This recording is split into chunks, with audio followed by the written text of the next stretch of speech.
Assalamualaikum warahmatullahi wabarakatuh. Yang terhormat Ustaz Fasih yang telah berkenan hadir untuk memberikan tausiah pada hari ini. Dan yang terhormat untuk rekan-rekan di sebelah saya. Pertama-tama, marilah kita panjatkan puji syukur kehadirat Allah Subhanahu wa taala karena atas rahmat dan karunia-Nya kita dapat berkumpul untuk mengadakan tausiah rutin pada hari ini. Tema dari tausiah kali ini adalah mengenai bijak dalam menjalankan pekerjaan. Jangan mengeluh, jadilah tangguh. Mudah-mudahan tausiah yang akan disampaikan pada hari ini akan membawa kebaikan serta sikap disiplin pada diri kita. Baik, untuk yang terhormat pada Ustaz Fasih, waktu dan tempat dipersilakan.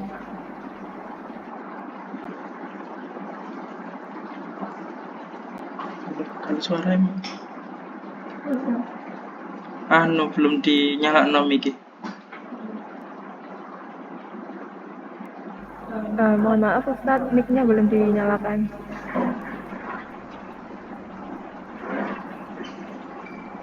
Terima kasih. Assalamualaikum warahmatullahi wabarakatuh. Alhamdulilladzi arsala rasulahu rahmatan lil alamin wa ayyadahu bisyumusil anwari wal ma'rifati wal yaqin. Fadzakakat wat mahallat bidzalika duja atyanul kafarati wat talihin. Wassalatu wassalamu ala sayyidina Muhammadin wa ala alihi wa ashabihi wa alaina ajma'in, amma ba'du. Alhamdulillah, rekan-rekan semuanya dari Risbalakat Jaya, pagi hari ini kita bisa bertemu kembali dalam keadaan yang penuh nikmat, yaitu diberikan kesehatan zahir dan batin, sehingga kita bisa melaksanakan aktivitas kita yang mana menjadikan kewajiban kita untuk senantiasa terus memperbaiki diri, untuk menambah ilmu dan memperbaiki amal ibadah kita.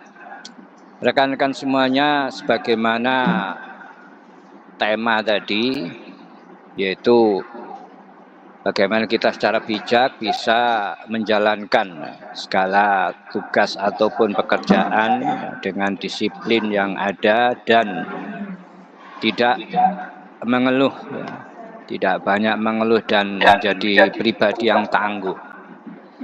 Sekali lagi, kalau kemarin kita membahas tentang kedisiplinan, jadi kedisiplinan sekali lagi adalah sudah dicontohkan di dalam syariat kita, bahwa tidak bisa tidak kita untuk meraih apa yang kita inginkan, apa yang kita cita-citakan, apa saja yang akan kita raih, itu tidak bisa tidak harus ada kedisiplinan, ada kontinuitas, ada istiqomah.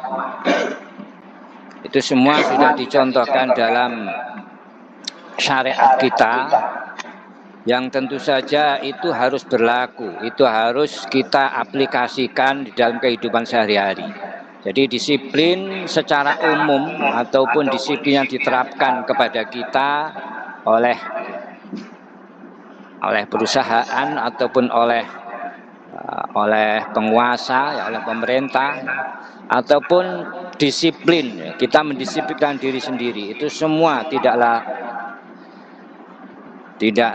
lain, ya, tujuannya adalah untuk kebaikan kita bersama ataupun kebaikan, ya, kita pribadi. Rekan-rekan semuanya, untuk menjadi pribadi yang tangguh, untuk menjadi pribadi yang pantang ataupun tidak banyak mengeluh dalam segala hal kehidupan kita, yang mana itu di dalam agama, dalam syariat kita itu masuk dalam pengertian sabar. Sabar itu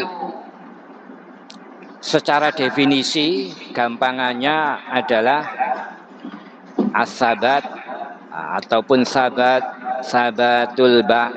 sabatu ba'isidin fi muqabalati ba'isil hawa. yang artinya keteguhan. Keteguhan di dalam menjalankan ataupun di dalam hal-hal yang terkait, ya, yang berangkatnya dari agama, keteguhan untuk membela, untuk menjalankan, ya, hal-hal yang terkait dengan agama, teguh untuk menghadapi, ya, keinginan-keinginan daripada nafsu kita. Jelas bahwasanya yang namanya nafsu kita, keinginan-keinginan kita adalah ingin berhasil, ingin selamat, ingin sehat, ingin bahagia, ingin mendapatkan banyak hal yang kita inginkan. Itu semua adalah keinginan ataupun watak daripada nafsu kita. Semua keinginan-keinginan tersebut, ya, keinginan untuk bahagia, keinginan untuk bersama dengan orang kita cintai dan sebagainya, itu adalah hal yang sudah menjadi hal yang wajar, menjadi watak daripada nafsu kita. Ketika, ya, keinginan-keinginan itu tidak terwujud, ya, ketika hal-hal yang menjadi watak daripada nafsu kita ini, ya, ini dicegah, ya, tidak bisa terlaksana, dan kita teguh, kita bisa bertahan, ya, karena motivasi agama. Karena motivasi agama itu maksudnya karena kita tahu, kita punya bekal agama, kita mengenal, ya, tentang sifat-sifat Allah, sifat Rasulullah. Kita tahu bahwa kemaslahatan syariat, kemaslahatan daripada dampak akhir dari segala sesuatu, itu ada kemaslahatannya jika kita bisa bertahan, ya, terhadap kegagalan ataupun keinginan nafsu yang tidak terlaksana tadi. Ini definisi secara yang lebih lengkap, ataupun ada definisi lain yang lebih gampang, bahwa sabar, orang yang teguh, orang yang orang yang tangguh, itu adalah orang yang bisa melaksanakan tarkul jaza wasyakwa, yang bisa meninggalkan keluh kesah dan sambat. Ini secara gampangannya pengertian daripada sabar ataupun orang yang tangguh. Jadi contoh ataupun aplikasinya dalam kehidupan kita ini luas sekali. Karena sabar itu sendiri terbagi di dalam beberapa bagian. Orang yang tangguh tadi, ya, ini di dalam kehidupan kita, ya, ini meliputi beberapa bagian, ya, daripada fase kehidupan kita, yaitu ada sabar, tangguh, kuat menghadapi yang namanya pelaksanaan ataupun aturan syariat. Perintah syariat sabar. Maksudnya sabar apa? Mau, ya, melaksanakannya. Walaupun itu berat, walaupun itu bertentangan dengan nafsu kita. Karena nafsu kita ini enggan, itu kecenderungan nafsu kita, watak nafsu kita itu enggan ataupun malas untuk melakukan perintah syariat. Tapi kita bertahan, kita tetap, ya, tangguh untuk, ya, mengalahkan keinginan nafsu kita dengan melaksanakan perintah syariat. Ini adalah sabar, tangguh di dalam pelaksanaan syariat dengan perintah-perintah agama. Kemudian ada lagi yang sabar di dalam maksiat. Maksudnya bagaimana? Yaitu sabar atas ataupun bertahan untuk tidak mengikuti ajakan-ajakan nafsu kita untuk berbuat maksiat. Ini juga namanya sabar, ya. Tangguh Kemudian ada lagi yang namanya sabar dalam arti sabar di dalam menghadapi ya, cobaan musibah, ya. Entah itu sakit, entah itu kegagalan, entah itu hal-hal yang menyakitkan, ya, hal-hal menjadikan kita sedih, ya, kehilangan dan sebagainya. Artinya sabar apa? Bahwasanya ketika kita menghadapi hal-hal yang berat tadi, hati kita jadi sedih, tapi kita tetap bertahan untuk tidak apa, untuk tidak berkeluh kesah, sampai tidak ridho terhadap apa yang menimpa kita, karena semuanya itu adalah atas qada dan qadar Allah. Artinya Allah memberikan kita cobaan, yang mana cobaan itu harus kita terima. Kita terima dalam arti kita ridho atas ketentuan yang sudah Allah takdirkan tersebut.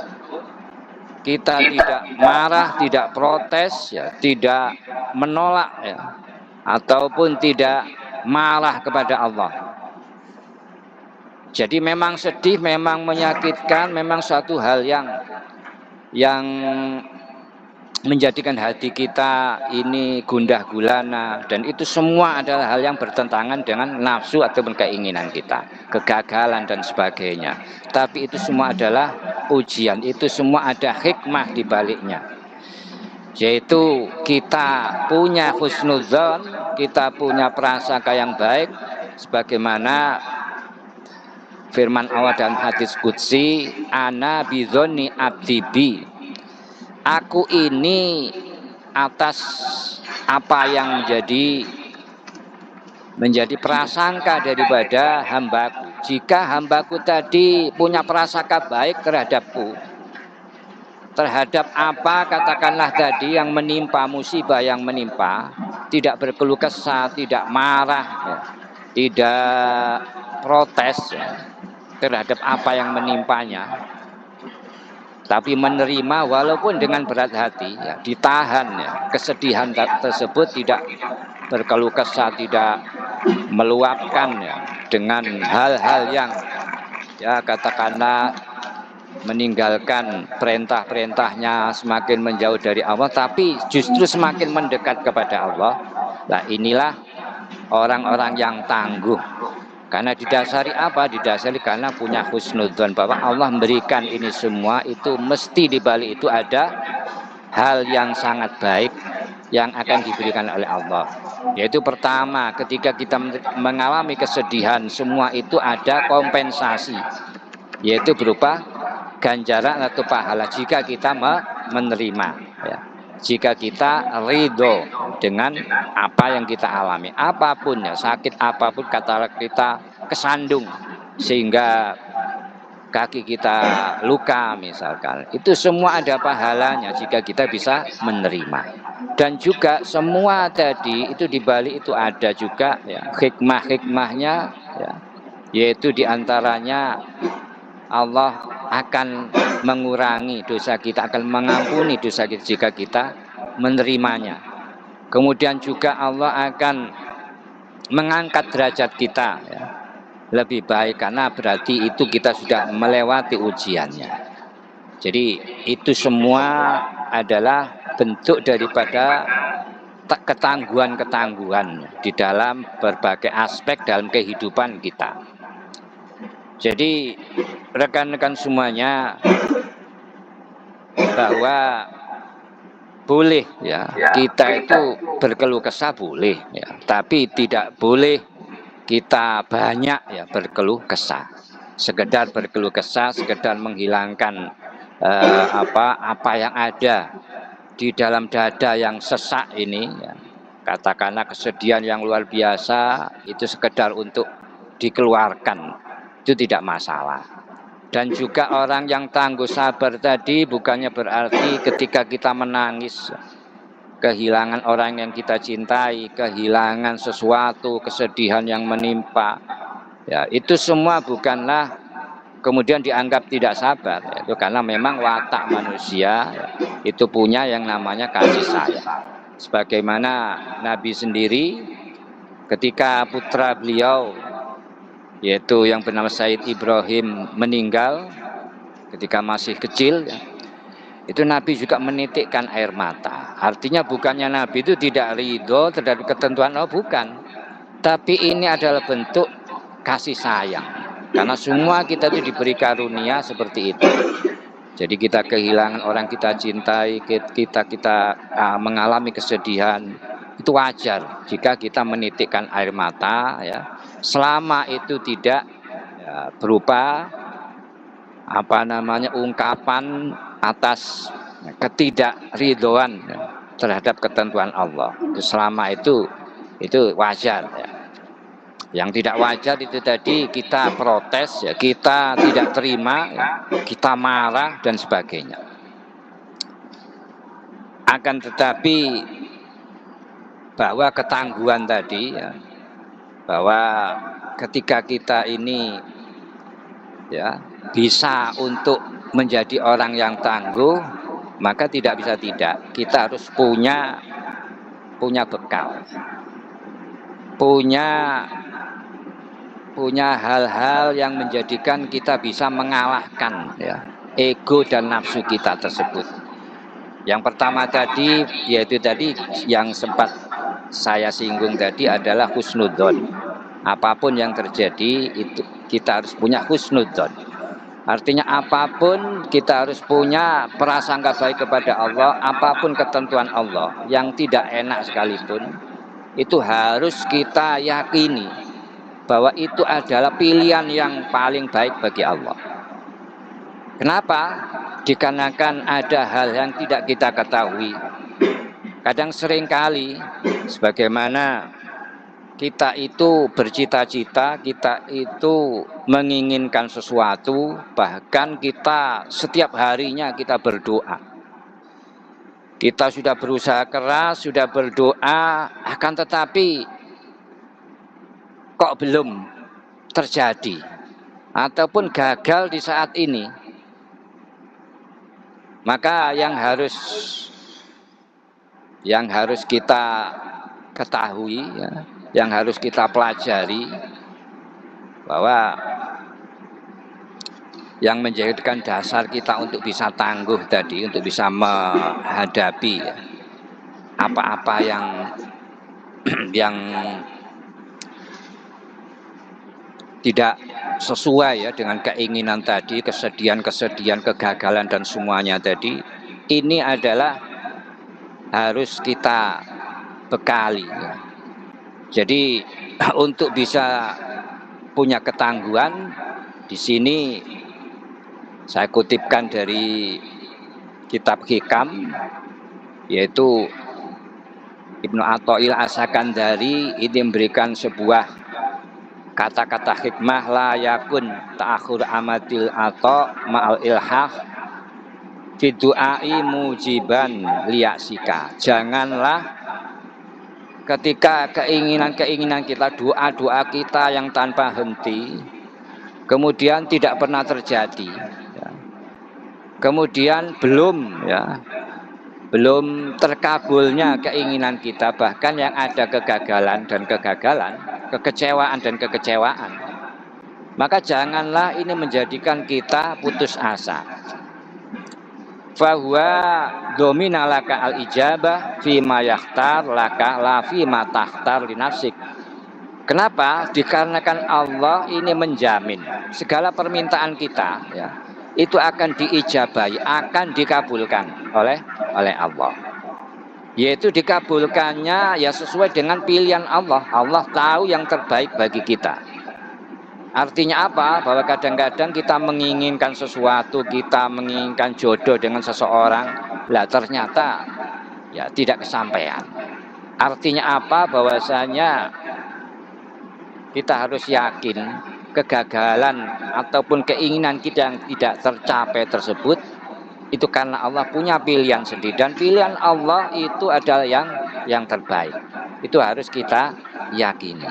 Artinya Allah memilihkan kita yang cocok, yang layak, ataupun yang terbaik bagi kita, alias menghindarkan kita dari keinginan yang sebetulnya ya itu tidak cocok, tidak baik, yang bagi kita kadang-kadang ini adalah hal yang sudah di atas kertas, hitung-hitungannya itu sudah harus ya, harus kita raih sekarang juga, ataupun ini adalah hal yang paling baik yang harus kita lakukan. Tetapi ternyata tidak terjadi, padahal kita sudah berusaha keras, sudah berdoa, ya sholat malam dan sebagainya. Lah ini harus kita sadari bahwa Allah kok tidak mengijabahi, mengabulkan apa yang kita minta tadi. Itu harus kita ketahui bahwasanya itu karena Allah memilihkan kita hal yang lebih baik, ataupun menghindarkan sesuatu yang ya tidak cocok, tidak baik bagi kita. Jadi Allah kadang juga menunda waktunya. Lafima, jadi Allah tadi tidak kok mengikuti apa pilihan kita, karena kita tidak tahu kadang-kadang pilihan kita yang menurut pikiran kita itu baik, belum tentu itu baik bagi kita. Allah lebih tahu pilihan kita. Itu harus kita yakini. Itu bentuk husnudzon. Dan itu orang yang punya keyakinan, punya husnudzon yang baik, maka ya itu tadi, ana bidzonni abdi abi. Artinya kalau orang itu punya prasangka baik pada Allah, bahwa Allah ini akan berikan yang terbaik ya bagi dirinya, alias apa yang kita inginkan tidak tercapai, jika kita yakini bahwa Allah akan berikan yang lebih baik daripada apa yang kita inginkan tersebut, maka Allah akan memberikan pertama itu pahala yang besar, dan juga akan menjadikan kita akan lebih akan diberi yang lebih jauh lebih baik. Dan juga Allah la fil wakti ya, la fil wakti ladzi wa fil wakti ladzi yuridu, la fil wakti ladzi turid.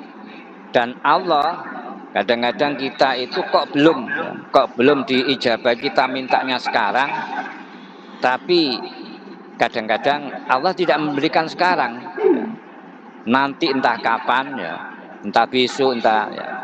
Nah ini karena apa? Karena pilihan Allah, waktunya, waktu diijabahi tadi itu adalah pilihan Allah, bukan Allah mengikuti kapan akan diijabahi menurut pilihan kita waktunya. Jadi ya terserah Allah, dan Allah tahu waktu yang terbaik. Bisa jadi kita belum waktunya, bisa jadi kita belum layak, bisa jadi ada persyaratan-persyaratan dan hal-hal yang ya belum kita penuhi, kita belum layak, belum pantas ya untuk saat ini menerimanya. Allah menunggu sampai kita pantas menerima. Ataupun ini juga bentuk ujian bagi kita ya. Apakah kita akan tetap memohon pada Allah, mendekat kepada Allah, apakah sebaliknya kita justru kecewa dan menjauh. Ini bentuk ujian juga. Bagaimana tidak ketika seorang sekelas Nabi Musa ya. Nabi Musa ini pernah memohon kepada Allah agar Fir'aun ya dan bala tentaranya dan kroni-kroninya ini dihabiskan oleh Allah, dimusnahkan. Tapi oleh Allah diijabahi bukannya sekarang, tapi 40 tahun kemudian. Nah ini bagaimana seorang sekelas Nabi ini yang doa-doanya senantiasa ya sangat-sangat diijabahi. Itu saja bisa jadi 40 tahun baru diijabahi. Jadi ini bahwa harus kita yakini bahwasanya proses yang ada, yang kita jalani, apa-apa yang kita inginkan, jika kemudian ada kegagalan, ada ketidaksesuaian, maka kembalikan bahwasanya ini semua adalah pilihan yang terbaik ya, dari Allah. Janganlah menjadikan kita putus asa. Ya, putus asa seperti apa? Karena sering kita itu ada di masyarakat ya, banyak terjadi orang yang entah di pekerjaannya, entah di dalam kehidupan rumah tangganya, karena putus asa tadi, ada problem rumah tangga menjadikan mohon maaf ya, rusaknya dia tidak lagi ibadahnya, tidak tekun lagi ya, meninggalkan bahkan ibadahnya ya. Seakan-akan dia itu protes, seakan-akan dia itu demo kepada Allah. Nah, ini adalah sikap yang salah, sikap yang salah, karena Allah lebih tahu yang terbaik bagi kita. Jadi kadang-kadang kita itu suka mendikte ya, ya Allah, kalau tidak Engkau berikan sekarang, wah, harus Engkau berikan sekarang ya Allah, nanti tidak karu-karuan kalau tidak diberikan sekarang, nanti bagaimana dan sebagainya. Seakan kita itu menuntut. Nah, ini adalah secara adab, ini adab yang jelek ya. Adab yang jelek adalah ketika kita seakan-akan menuntut, kita memaksa Allah untuk mengabulkan apa yang kita inginkan. Seakan-akan bahwasanya harus Allah menuruti apa kemauan kita. Nah, ini yang secara tata krama adabnya ini yang jelek. Istilahnya su'ul adab, adab yang jelek. Kan Allah yang lebih tahu apa yang terbaik bagi kita. Allah lah yang memilihkan.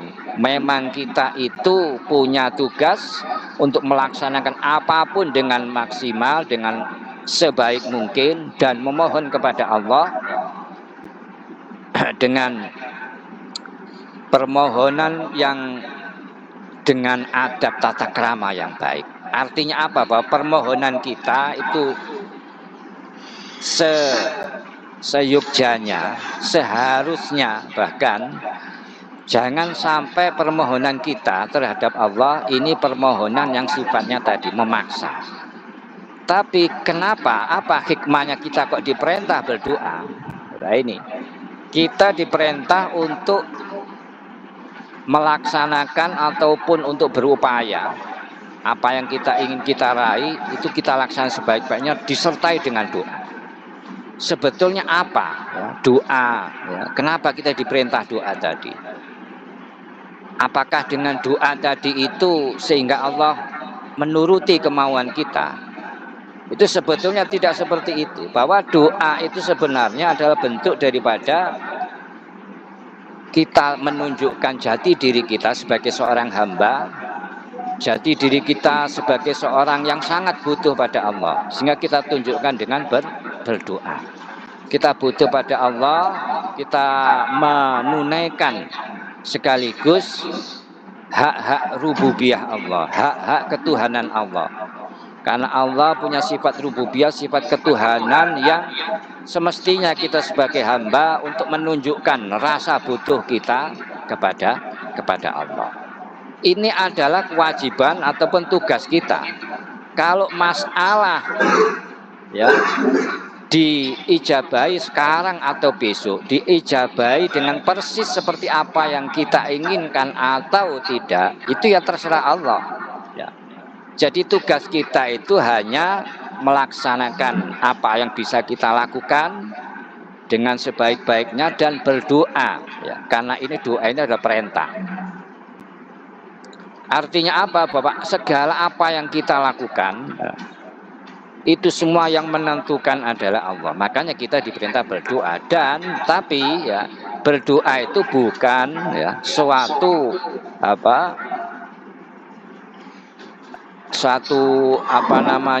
pemberitahuan kepada Allah, tidak.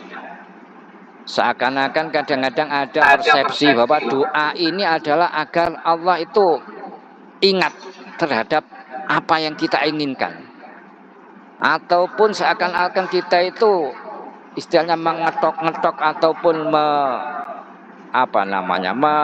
mengingat-ingatkan Allah biar Allah tidak lupa. Seakan-akan demikian, padahal tidaklah demikian.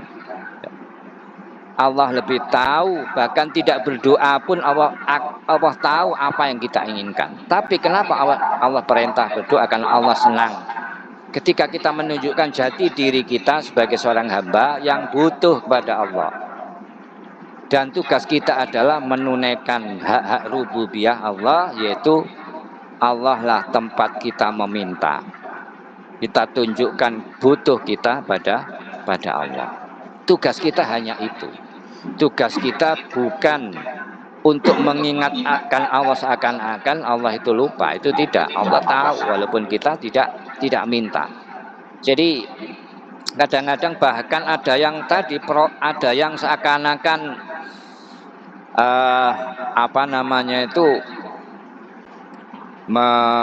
menegur Allah.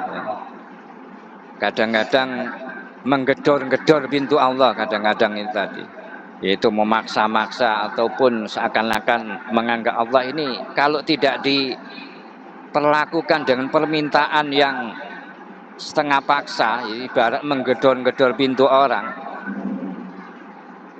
dianggapnya Allah tidak akan meresponnya. Nah, ini yang keliru. Jadi sekali lagi bahwasanya tugas kita di dalam kehidupan kita adalah bekerja sebaik-baiknya dengan berdoa. Itu adalah dua hal yang tidak boleh dipisahkan. Kenapa? Karena ada orang-orang yang mana mengandalkan kemampuannya, mengandalkan kepintarannya, mengandalkan kebisaannya, kemudian lupa berdoa. Ini salah.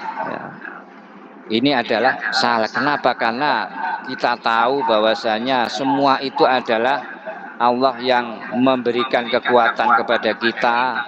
Kemudian Allah lah yang menentukan apakah kita ini berhasil atau tidak adalah Allah. Makanya kita itu diperintah untuk berdoa. Kenapa? Karena dari sisi hakikat Allah lah yang menentukan, bukan kita. Maka sekali lagi agar kita ini bisa tangguh, tidak banyak mengeluh dalam segala hal, dalam menjalani kehidupan kita di dalam kitab Hikam, bagian yang lain dalam kitab Hikam itu ada kata-kata hikmah, ma tawaqqafa matlabun anta tolibuhu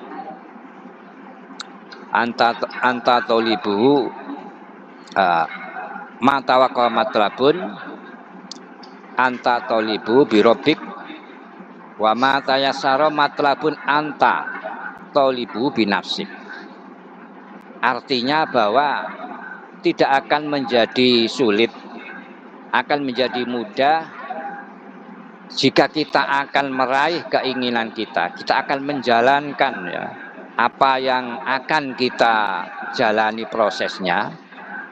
Jika kita ini punya keyakinan, pertama punya husnudzon bahwa Allah akan memudahkan apa yang kita jalani, Allah akan memberikan yang terbaik, dan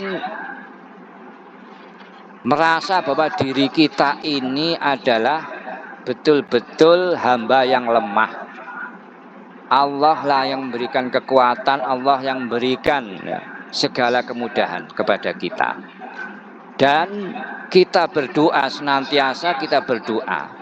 Karena kita tahu bahwa perjalanan kita menjalani proses semua itu adalah Allah lah yang memberikan kita kekuatan, kemudahan, dan keberhasilan. Itu jika kita jalani secara istiqomah, secara prinsip yang betul-betul kita pegang. Jadi kita jalani proses ini, kita upayakan disertai dengan senantiasa berdoa, maka Allah akan memudahkan. Yakin bahwa Allah akan memudahkan apa yang kita inginkan, dan kita akan diijabahi apa yang kita inginkan, dikabulkan apa yang kita ingin kita raih. Seandainya tidak terjadi, tidak terkabul, kita sudah berupaya tadi, sudah berdoa dan sebagainya, kok tidak terkabul, maka Allah akan mengganti dengan hal yang lebih baik. dengan perkara-perkara yang jauh lebih baik. Artinya apa? Bahwasanya Allah akan mempermudah proses kita. Umpama gagal, umpama Allah tidak mengabulkan, Allah mengganti dengan yang jauh lebih baik. Sehingga apa? Kita tidak putus asa, ya. Kita tetap menjadi pribadi yang bahagia dan tangguh tadi. Tapi sebaliknya, wa ma tayassara matlabun anta talibu binafsik, tidaklah menjadi gampang, menjadi mudah satu cita-cita, satu keinginan, satu proses jika kita mengandalkan diri kita, lupa, ya, lupa memohon kepada Allah, lupa bahwasanya semua itu adalah Allah yang menentukan. Alias kita itu memang ya yakin terhadap kemampuan kita, mengandalkan kemampuan kita, karena kita ahli di situ, kita sudah profesional di bidang itu, tetapi lupa, ya, dengan memohon kepada Allah, lupa bahwa itu semua adalah hanyalah pinjaman. Kemampuan kita, kekuatan kita, dan yang menentukan keberhasilan semuanya adalah Allah. Maka disitulah ketika kita terlalu mengandalkan kemampuan kita, maka jika ya, itu kalau berhasil. Kalau berhasil biasanya dampaknya rasa syukurnya kurang, karena akan menonjolkan, akan menganggap bahwa itu adalah semata kemampuannya. Dan ini ada keberhasilan yang tidak dibarokai. Tapi seringkali, ya, kalau berhasil. Tapi kalau tidak berhasil, apa yang kita inginkan, kita betul-betul berambisi di situ, ya, melupakan, ya, bahwa semua Allah yang menentukan dan ya mengandalkan kemampuan diri kita, yang terjadi apa? Seringkali frustrasi, seringkali merasa putus asa, ya. Sehingga yang terjadi apa? Akhirnya protes, akhirnya demo kepada Allah dan sebagainya. Nah, ini adalah dampak-dampak buruk daripada ketika kita itu dalam prosesnya tidak kita bekali dengan ilmu dalam kehidupan kita, tidak kita bekali dengan ilmu-ilmu dari kajian-kajian yang bisa membawa kita untuk menjalani kehidupan ini dengan lebih baik. Maka harapan untuk bisa tangguh, ya, dalam menjalani kehidupan, harapan untuk bisa menjadi orang-orang sabar, karena orang sabar itu innallaha ma'as sabirin. Orang-orang sabar menjalani, ya, menjalani segala, ya, aturannya, yang sabar terhadap apa-apa yang menimpa, ya, dirinya, ya, sabar terhadap untuk menjauhi, ya, maksiat, ya, bertahan untuk tidak mengikuti ajakan-ajakan nafsu kita. Ini adalah orang-orang yang sabar, yang mana innallaha ma'as sabirin, Allah senantiasa akan bersama orang-orang sabar. Artinya apa? Allah akan senantiasa menolong. Jadi kesabaran yang mana bentuknya di dalam kedisiplinan, kontinuitas, yang mana disertai dengan ilmu tadi. Jadi ilmu ataupun kajian ataupun pengetahuan tadi, ini akan membawa manusia, membawa kita untuk menjadi orang yang sabar, orang yang tangguh, ya, di dalam menjalani segala proses dalam kehidupan kita. Teman-teman semuanya, bahwa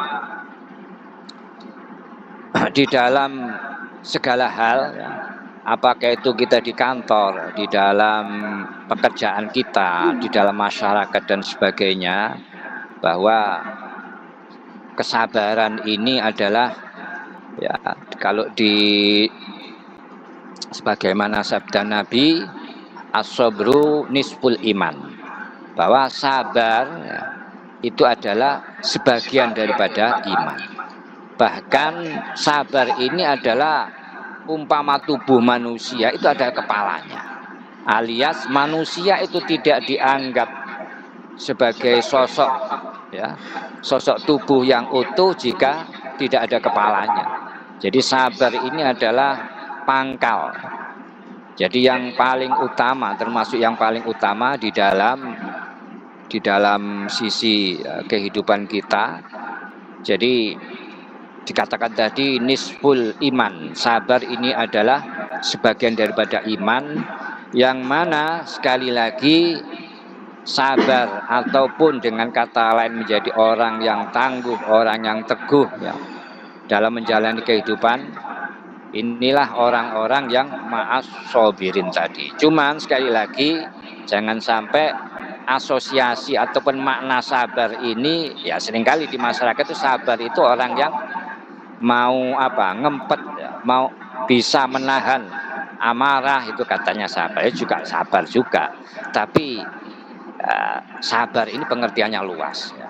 Jadi sekali lagi dalam mensikapi segala hal-hal yang bertentangan dengan keinginan kita, alias kegagalan, kesedihan, ataupun ajakan nafsu kita untuk menjauh dari Allah, ataupun ya ajakan agama ya untuk menuju kepada Allah, menjalankan syariat, yang mana nafsu kita enggan, kita tetap ya bisa melawan nafsu itu ya, kita punya ya tekad untuk terus ya, berjuang, untuk terus berperang ya, maka jika itu bisa kita konsisten, keteguh ya, kita punya keteguhan ya, di situ maka kita tergolong termasuk dalam orang-orang yang punya predikat sabar. Rekan-rekan semuanya, bahwa setiap dari diri kita itu ada dua malaikat ya, yang senantiasa mengiringi kita, sebelah kanan dan sebelah kiri. Yang satunya, jadi kita itu berbedanya dengan hewan adalah di situ. Apa? Yaitu bahwasanya kita itu punya kemampuan untuk menganalisa, untuk mengerti hal mana yang baik dampaknya ataupun mana yang buruk. Kemudian kita bisa mengeksekusi ya. Kita bisa memilih yang baik dampaknya bagi kita. Inilah tadi pilihan-pilihan kita. Kenapa kita bisa memilih? Itu karena adanya dua malaikat ya. Dua malaikat yang mengikuti kita. Yaitu yang pertama malaikat yang kanan tadi, yang memberikan petunjuk kita. Jadi yang menerangkan kepada kita bahwa ini yang baik, ini yang bukan. Kalau binatang, hewan tidak punya. Jadi kita bisa menganalisa tadi, bisa mengetahui mana yang akan baik bagi diri kita, konsekuensinya yang diterima ini baik atau jelek, itu kita bisa tahu. Dan kita punya pilihan, kecenderungan untuk memilih yang baik. Akan tetapi ini adalah petunjuk dari malaikat tadi. Akan tetapi jika nafsu kita di dalam diri kita ini berontak, ini tidak mau, enggan, maka malaikat yang di sebelah kiri kita ini akan menjadi penguat, yang akan mendorong kita untuk mau ya menolak ajakan nafsu, untuk terus ya mantap memilih yang terbaik bagi diri kita. Nah, ini adalah kenapa kita itu mendapatkan predikat sabar, karena tadi ada dua malaikat yang memberi petunjuk kita, dan akhirnya kita memilih untuk bertahan, untuk mengeksekusi apa yang menjadikan pilihan yang baik, saat pilihan yang mana sesuai dengan aturan-aturan syariat, yang menurut kita juga ya adalah ada dampak akhir yang baik. Dan inilah kita kenapa disebut ataupun bisa punya predikat sabar ataupun tangguh, karena ada faktor ini tadi. Jadi untuk bisa tangguh, ini kesimpulannya bahwa kita harus punya bekal, yaitu berupa ilmu agama. Karena tidak bisa tidak, orang yang minim ya, ilmu agama, orang jauh daripada ilmu agama, akan mudah sekali setan akan membisikkan ya, agar kita semakin jauh dari Allah ketika ada kegagalan, Maka kalau kita bisa melihat bagaimana di negara-negara yang sekuler, negara-negara ataupun kelompok-kelompok masyarakat jauh dari Allah, ya, jauh dari agama, itu akan cenderung banyak ya, putus asa, bahkan bunuh diri ataupun penyalahgunaan obat-obatan ataupun ya itu tadi menjauh dari Allah karena tidak kuat menghadapi cobaan-cobaan dalam hidup ini. Karena ini waktu kurang 14 menit, barangkali ada pertanyaan yang terkait dengan tema ini, monggo ya, teman-teman semuanya. Oke, monggo. Baik Pak Ustadz, saya mau Oke. bertanya. Untuk yang Ya. pertama itu berarti ada hubungannya antara kesabaran, syukur, dan ketangguhan ya Pak. Lalu itu apakah ada hubungannya itu dalam menjalani kehidupan sehari-hari?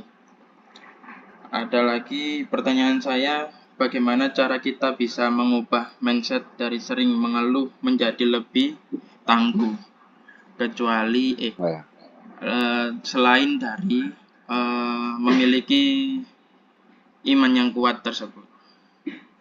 Oke. Ya, jadi terima kasih, ini pertanyaan, 3 pertanyaan ya.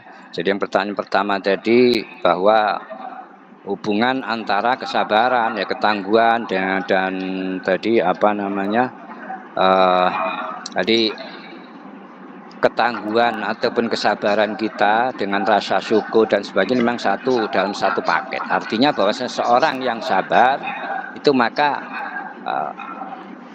otomatis dia akan mensyukuri apa yang ada. Jadi hasil buah daripada kesabaran tadi akan muncul rasa syukur.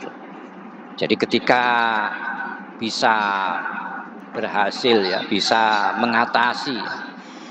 mengatasi hal-hal yang berat ya, menjalani ataupun melalui berbagai cobaan, berbagai hal-hal yang menyakitkan, maka yang terjadi akan ada rasa syukur karena bisa bertahan dari apa yang semestinya ya, mungkin banyak orang yang tidak kuat dan sebagainya ya. Kemudian juga bahwasanya tips ataupun bagaimana agar kita itu menjadi orang yang tangguh ya, orang yang bisa sabar dalam menjalani kehidupan ini. Karena terus terang ya, dalam keseharian kita itu banyak hal-hal yang selalu ya membisikkan kita, mengajak kita untuk gagal ya, untuk gagal dalam arti kita tidak bisa bertahan terhadap segala hal, tidak bisa menjadi manusia yang tangguh ya. Karena sekali lagi setan ya yang ada dalam diri kita terus membisikkan ya.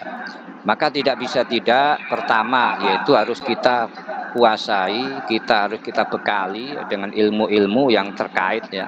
Bagaimana agar kita ini tadi ya, kita husnudzon terhadap Allah, terhadap apapun ya, keputusan Allah, kita terima ya, kita ridho terhadap segala apa yang menimpa kita ya.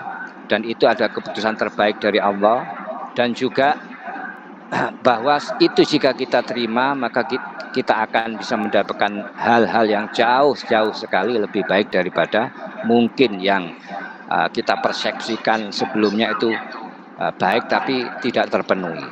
Kemudian juga bahwa ilmu-ilmu tadi ya, pengetahuan tadi inilah akan membuahkan keteguhan dalam hati, keyakinan dalam hati ya, tadi sebagaimana tadi bahwasanya kita ini menjalani kehidupan ini, menjalani proses ini harus betul-betul menyadari bahwasanya Allah yang menentukan semuanya. Dan sekali lagi bahwa jika ada kegagalan yang mana itu sudah kita upayakan ya dengan baik ya, dengan kerja keras, dengan doa, yang semuanya itu kita yakin ya, kita husnudzon kepada Allah akan memberikan kegampangan, tapi ternyata Allah masih belum memberi kita sebagaimana yang kita inginkan, maka yakinlah bahwa ini adalah pilihan Allah, dan itu kalau kita prinsip tadi bahwasanya Allah lah yang menentukan semua dan kita itu tidak punya kemampuan apa-apa untuk menentukan, dan Allah punya pilihan terbaik bagi kita, maka tidak ada istilah putus asa ya, frustrasi dan sebagainya, karena Allah akan mengganti dengan yang jauh lebih baik, entah itu berupa apa. Nah, beda halnya tadi dengan jika kita tidak dibekali dengan pengetahuan agama yang bagaimana agar kita ini dalam menjalani sesuatu itu punya prinsip tadi. Seringkali manusia itu lupa di situ, lupa ingat kepada Allah, lupa bahwa semua yang menentukan Allah, bahwasanya seringkali kita itu sering mengandalkan kemampuan kita, dan itu adalah hal yang akan akan menjauhkan kita dari Allah, walaupun umpama kita itu diijabahi, dikabulkan apa yang kita inginkan, sehingga yang terjadi kita tidak menjadi orang yang bersyukur ya, gara-gara kita menganggap bahwa itu semua ada prestasi, adalah kelebihannya, itu adalah kemampuannya, hasil daripada jerih payahnya semata, sehingga lupa kepada Allah. Inilah justru yang berbahaya. Jadi sekali lagi tidak bisa tidak kita tetap wajib untuk senantiasa terus menggali untuk memperbaiki diri, yaitu dengan ilmu-ilmu dan kajian-kajian, karena itu semua adalah kunci kita. Karena sekali lagi nutrisi daripada nyawa ataupun ruhaniah kita itu adalah ilmu-ilmu agama, senantiasa zikir, ingat kepada Allah dan ibadah. Jadi itu adalah kunci keberhasilan kita, kunci agar kita terhubung selalu dekat dengan Allah, selalu ada connect dengan Allah. Karena apa? Karena seringkali dari sisi ini tadi, kalau tidak terisi dengan ilmu, kalau tidak terisi dengan zikir, kalau tidak terisi dengan ibadah, maka terjadi yang dominan nanti adalah sisi fisik kita yang dominan, alias bahwa dalam sisi fisik kita itu nafsu lah yang akan lebih pegang kendali, yang mana akan menjauhkan kita dari Allah, yang tentu saja ada resiko-resiko yang berat jika kita jauh dari Allah. Saya kira itu ya, mungkin jawabannya. Kalau memang ini masih belum sesuai dengan harapan, bisa dijabri karena memang waktunya terbatas ya. Itu kira-kira tips-tips yang bisa ya saya sampaikan. Mungkin yang masih kurang ya, masih ingin lebih banyak lagi hal yang perlu ditanyakan, masih belum puas ya dengan apa yang saya sampaikan. Mohon ya bisa melalui jabri karena memang waktu kita juga terbatas ya. Kira-kira itu nggih. Ya Mas siapa tadi ya. Jadi kalau mungkin ada yang terlewat jawaban saya, monggo nanti dijabri saja. Saya senang jika ada ini terus dari kelanjutan daripada kajian kita, masih ada kelanjutan dengan tanya jawab, dengan pembahasan yang lebih detail lagi. Monggo, ada sisa 6 menit ini, barangkali ada pertanyaan lagi.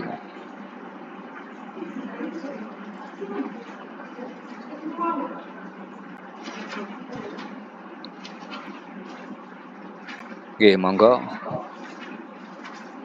Baik, yang terkait dengan tema ataupun mungkin tema lain ataupun dengan tema ini tadi, karena terus terang tema ini itu sebetulnya bahasan dan cakupannya luas sekali. Jadi mungkin kalau kita bahas ya, kita sampaikan dalam waktu hanya 1 jam, memang banyak hal-hal yang harus kita mampatkan ya, kita persingkat tadi.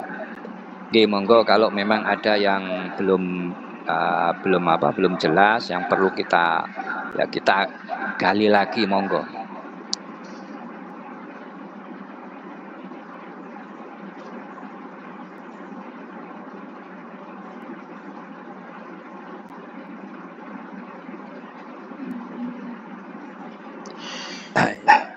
Oke.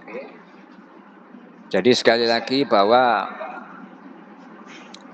sesuai dengan tema tadi, bahwa kita untuk menjadi pribadi yang tangguh, kita bisa melaksanakan atau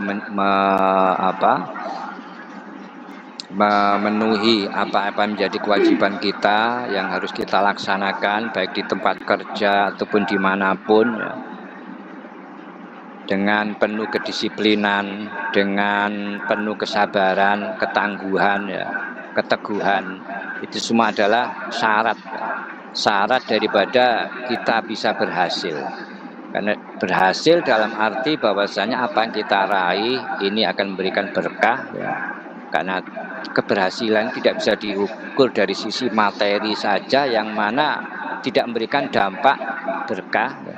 Tapi keberkahan, ya, materi yang kita peroleh ataupun apa yang kita inginkan, prestasi yang kita inginkan, itu bisa membawa berkah di dunia dan juga bisa memberikan dampak yang baik, yang menjadikan kita punya bekal, ya, punya sangu, kita punya investasi, ya, di akhirat. Jadi kehidupan kita ini kadang-kadang kita itu ada sebagian masyarakat yang hanya berpikir mungkin kerja, tapi lepas, ya, jauh daripada prinsip-prinsip bisa membawa berkah, yaitu jauh daripada aturan-aturan agama. Jadi antara tempat kerja dan masjid dengan tempat ibadah itu seakan-akan ada sekat yang jauh. Jadi mungkin ketika waktunya ibadah kelihatan khusyuk, kelihatan intens dalam ibadahnya, tapi di lain tempat, di tempat ibadah ataupun di tempat yang lain, itu kadang agama ataupun yang terkait dengan ibadah, ya, itu ditinggalkan.